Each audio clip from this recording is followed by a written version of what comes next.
നമസ്കാരം. എമ്പുരാനാണ് ഇപ്പോൾ കേരളത്തിലെ ചർച്ചാ വിഷയം. മറ്റൊരു വിഷയങ്ങളും ഇവിടെ സംസാരിക്കാനില്ല. നമ്മുടെ രാഷ്ട്രീയ നേതാക്കൾക്കോ മുഖ്യമന്ത്രിക്കോ പോലും മറ്റൊരു വിഷയത്തെ പറ്റിയും അഭിപ്രായ പ്രകടനം നടത്താനില്ല, ആശങ്കയും പങ്കുവയ്ക്കാനില്ല. കഴിഞ്ഞ ദിവസം മുഖ്യമന്ത്രിയുടെ ഒരു ഫേസ്ബുക്ക് പോസ്റ്റ് കണ്ടിരുന്നു. ഒരു സിനിമയെ കണ്ടാൽ പോരെ, അതിനോട് യോജിക്കാനും വിയോജിക്കാനുമുള്ള അവകാശം, അഭിപ്രായ സ്വാതന്ത്ര്യം, ആവിഷ്കാര സ്വാതന്ത്ര്യം ഇവിടെ മനുഷ്യർക്കില്ലേ? ഇതൊക്കെ വളരെ ജനാധിപത്യ വിരുദ്ധമായിട്ടുള്ള കാര്യങ്ങളാണ്. സംഘപരിവാറിൻ്റെ ഫാസിസ്റ്റ് ചിന്താഗതിയുടെ ഒരു പ്രതിഫലനമാണ് ഇപ്പോൾ എമ്പുരാൻ സിനിമയെ കീറിമുറിക്കേണ്ട അവസ്ഥയിൽ എത്തിച്ചത്. ഇത് നമുക്ക് വലിയ രീതിയിൽ ആശങ്ക നമ്മളിൽ ഉണ്ടാക്കുന്ന ഒരു കാര്യമാണെന്നൊക്കെ പറഞ്ഞ് തകർക്കുന്നത് കണ്ടു. എല്ലാത്തിനോടും വിയോജിക്കുന്നു. ഒന്നാമത്തെ കാര്യം, ഞാൻ എമ്പുരാൻ സിനിമ കണ്ടിട്ടില്ല, കാണണമെന്ന് ആഗ്രഹിക്കുന്നു. ഏതെങ്കിലും ഒരു സിനിമ റിലീസ് ചെയ്താൽ അതുടൻ തന്നെ തിയേറ്ററിൽ പോയി കാണണം, അതിൻ്റെ ചൂടാറും മുമ്പ് അത് കഴിക്കണമെന്നൊന്നും ആഗ്രഹിക്കുന്ന ആളല്ല ഞാൻ.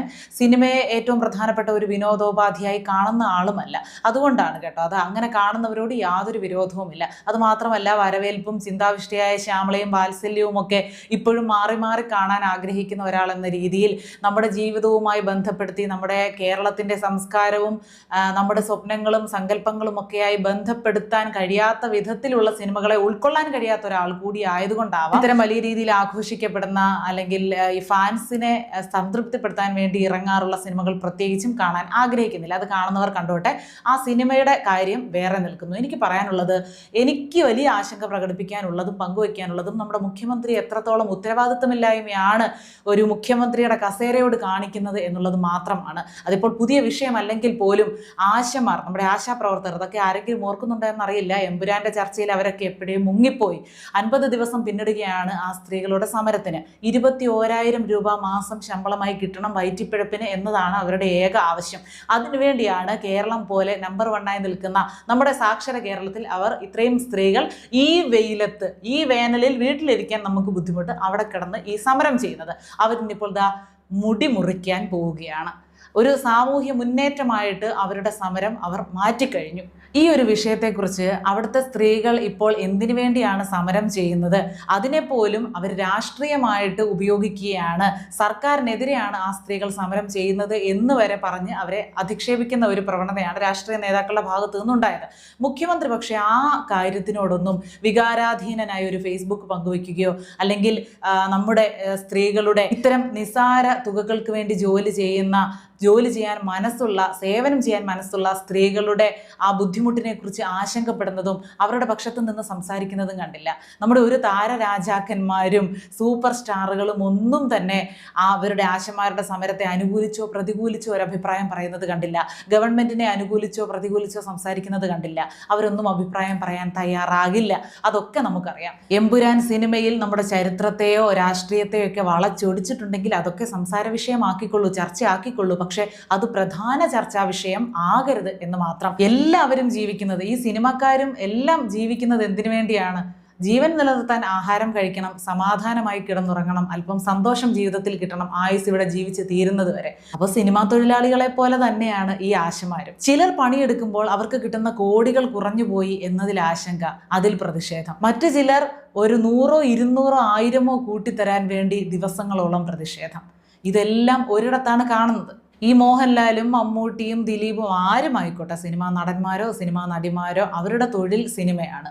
ഇപ്പോൾ അവർക്ക് എന്തെങ്കിലും ഒരു വിവാദം ഉണ്ടായാൽ മോഹൻലാൽ ഉടൻ തന്നെ ആ ഒരു ഖേദം പ്രകടിപ്പിച്ചുകൊണ്ട് പോസ്റ്റ് ഇട്ട് എന്തുകൊണ്ടാണ്? അദ്ദേഹം പറയുന്നത് കേട്ടു കഴിഞ്ഞ ദിവസം, എനിക്കറിയാവുന്ന ആകെ ഒരു തൊഴിൽ, എനിക്ക് സിനിമ മാത്രമേ അറിയൂ, അതുകൊണ്ട് ജീവിക്കാൻ പറ്റും. ഇപ്പോൾ ജീവിതമാർഗ്ഗം ഇല്ലാത്ത ആളല്ല മോഹൻലാൽ, അത് വേറെ കാര്യം. അവർ ആ ഒരു തൊഴിൽ ചെയ്താണ് അവർ സമ്പാദിച്ചതും അവർ ഈ നിലയിലെത്തിയതും. അത് നിലനിർത്തേണ്ടത് അവരുടെ ആവശ്യമാണ്. അതിന് ഖേദം പ്രകടിപ്പിക്കേണ്ടി വന്നാൽ ഖേദം പ്രകടിപ്പിക്കും, മറിച്ച് സംസാരിക്കേണ്ടി വന്നാൽ അങ്ങനെ സംസാരിക്കും. ഒരു കാര്യം നമ്മൾ സാധാരണക്കാർ മനസ്സിലാക്കേണ്ടത്, ഈ സിനിമയുടെ പേരിൽ പോലും ഇപ്പോൾ നടക്കുന്ന ഒരു വിവാദമുണ്ടല്ലോ, അതും ഒരു രാഷ്ട്രീയ കളിയാണ്. അതിൽ രാഷ്ട്രീയമാണ് കിടന്ന് കളിക്കുന്നത്, രാഷ്ട്രീയ നേതാക്കളാണ് തമ്മിൽ പോരടിക്കുന്നത്.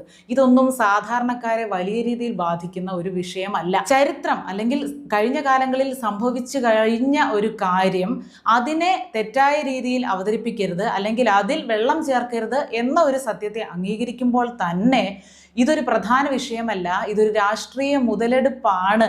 അതാരായാലും ഏത് പാർട്ടി ആയാലും എന്നൊരു കാര്യം മാത്രമാണ് സാധാരണക്കാർ അറിഞ്ഞിരിക്കേണ്ടത്. അതിന് പുറകെ പോകുമ്പോൾ നമ്മുടെ കൺമുന്നിൽ കാണുന്ന പച്ചയായ ജീവിതം, അവരുടെ സങ്കടം നമ്മൾ അറിയാതെ പോകുകയാണ്. പിന്നെ മുഖ്യമന്ത്രി പിണറായി വിജയൻ ചെറിയ പെരുന്നാൾ ആശംസകൾ നേർന്നുകൊണ്ടൊരു ഫേസ്ബുക്ക് പോസ്റ്റ് ഇട്ടിരിക്കുന്നത് കണ്ടോ, ഒരു വീഡിയോ ഇട്ടിരിക്കുന്നതുണ്ടോ? ആരെങ്കിലും എഴുതി കൊടുക്കുന്നത് വായിക്കുന്നതാണ് പ്രോംപ്റ്ററിൽ നോക്കി, അത് നമുക്കറിയാം. പക്ഷേ ആ ഒരു ആശംസയിൽ എന്താണ് പറയാനുള്ളത്? നമ്മൾ ഓണത്തിനോ ക്രിസ്മസിനോ ചെറിയ പെരുന്നാളിനോ വലിയ പെരുന്നാളിനോ ഒക്കെ ആശംസകൾ ഒരു മുഖ്യമന്ത്രി പദത്തിൽ ഇരുന്ന് ഒരാൾ അതിന് ആശംസ നേരുമ്പോൾ ആ കേരളത്തിലെ ജനങ്ങൾക്ക്, ഇതൊക്കെ ആഘോഷിക്കുന്ന ആളുകൾക്ക്, ഇന്നിപ്പോൾ പെരുന്നാൾ ആഘോഷിക്കുന്ന ആളുകളോട് അതിൻ്റെ ആശംസകൾ അറിയിക്കുകയാണ് ഒരു മുഖ്യമന്ത്രി എന്ന നിലയിൽ അദ്ദേഹം ചെയ്തത് അതാണ്. പക്ഷേ അതിലും രാഷ്ട്രീയം കലർത്തുകയാണ്. വർഗീയ ശക്തികളെ നമുക്ക് ഇവിടെ നിന്ന് തുരത്തണം, വൈവിധ്യങ്ങളെ അംഗീകരിക്കാത്ത ചില വർഗീയ ശക്തികളാണ് ഇവിടെ ഉള്ളത്, ഇതാന്നൊക്കെ പറഞ്ഞ് അതിനിടയ്ക്കും വിഷം കുത്തിവെക്കാൻ ബോധപൂർവം ശ്രമിക്കുന്ന ഒരു മുഖ്യമന്ത്രി. ആവശ്യമുള്ള പല കാര്യങ്ങളിലും മൗനം പാലിച്ചിട്ട് താൻ പറയേണ്ട ഒരു ആവശ്യമില്ല, തൻ്റെ ഒരു അഭിപ്രായം ആവശ്യമില്ലാത്ത ഇടത്തു പോലും അഭിപ്രായം കുത്തിക്കയറ്റുന്ന മുഖ്യമന്ത്രി കേരളത്തിനാകെ നാണക്കേടാവുകയാണ്, സഹതാപവും തോന്നുകയാണ്. അപ്പോൾ എനിക്കിത്രേ പറയാനുള്ളൂ, സിനിമയൊക്കെ കാണുക, നിങ്ങൾ ആഘോഷിക്കുക. സിനിമ ജീവിതവുമായി ബന്ധപ്പെട്ടിരിക്കുന്ന ഒന്നല്ല എന്ന് ഞാൻ പറയില്ല. പക്ഷേ അതാത് കാലത്തിനനുസൃതമായിട്ട് ജനങ്ങളുടെ ജീവിതവുമായി ബന്ധപ്പെടുത്തി ജനങ്ങൾക്ക് തിരിച്ചറിവുകൾ കൊടുക്കേണ്ട, നല്ല നല്ല പാഠങ്ങൾ കൊടുക്കേണ്ട, നല്ല നല്ല മൂല്യങ്ങൾ കൊടുക്കേണ്ട സിനിമകൾ ഇറങ്ങട്ടെ. അതായിരിക്കട്ടെ നമ്മളെ സ്വാധീനിക്കുന്നത്. അല്ലാതെ പച്ചയ്ക്ക് മനുഷ്യൻ്റെ ചെവി കടിച്ചു പറിച്ച് തിന്നുന്നതോ അല്ലെങ്കിൽ കുറേ മാസ് ബീജിയമൊക്കെ ഇട്ട് ഫാൻസിനെ ഇളക്കി മറിക്കുന്ന, തിയേറ്ററുകളെ ഇളക്കി മറിക്കുന്ന രീതിയിൽ കൊട്ടിഘോഷിക്കപ്പെടുന്ന സിനിമകളോ അല്ല കാലത്തിനാവശ്യം. മനുഷ്യർക്ക് ആസ്വദിക്കാൻ പറ്റണം. അതുപോലെ തന്നെ ആ 2.5 മണിക്കൂർ ചെലവഴിക്കുമ്പോൾ അതിൽ നിന്നും എന്തെങ്കിലും അവരുടെ തലച്ചോറിൽ തങ്ങി നിൽക്കണം, അല്ലെങ്കിൽ എന്തെങ്കിലും അവരുടെ ജീവിതവുമായി അവർക്ക് ബന്ധപ്പെടുത്താൻ പറ്റണം, അല്ലെങ്കിൽ മനസ്സ് തുറന്ന് ചിരിക്കാൻ പറ്റുന്ന ശുദ്ധഹാസ്യം വേണം. ഇതൊക്കെയും എൻ്റെ അഭിപ്രായങ്ങൾ മാത്രമാണ്. കണ്ണിന് മുന്നിൽ കാണുന്ന പച്ചയായ ജീവിതത്തെ ശ്രദ്ധിക്കാതെ രാഷ്ട്രീയത്തിനോ മറ്റെന്തെങ്കിലും മുതലെടുപ്പുകൾക്ക് വേണ്ടി മറ്റുള്ള വിഷയങ്ങളിലേക്ക് ബോധപൂർവം തിരിയുന്നത് നല്ല ഒരു ഭരണകർത്താവിനോ അല്ലെങ്കിൽ ഭരണകൂടത്തിനോ ഒന്നും ചേർന്നതല്ല, ഭൂഷണമല്ല. ഇത്തരം കാര്യങ്ങളെ സാധാരണക്കാരായിട്ടുള്ള നമ്മൾ പ്രോത്സാഹിപ്പിക്കാതിരിക്കുക, നമ്മുടെ വിഷയങ്ങളിലേക്ക് ശ്രദ്ധ കേന്ദ്രീകരിക്കുക.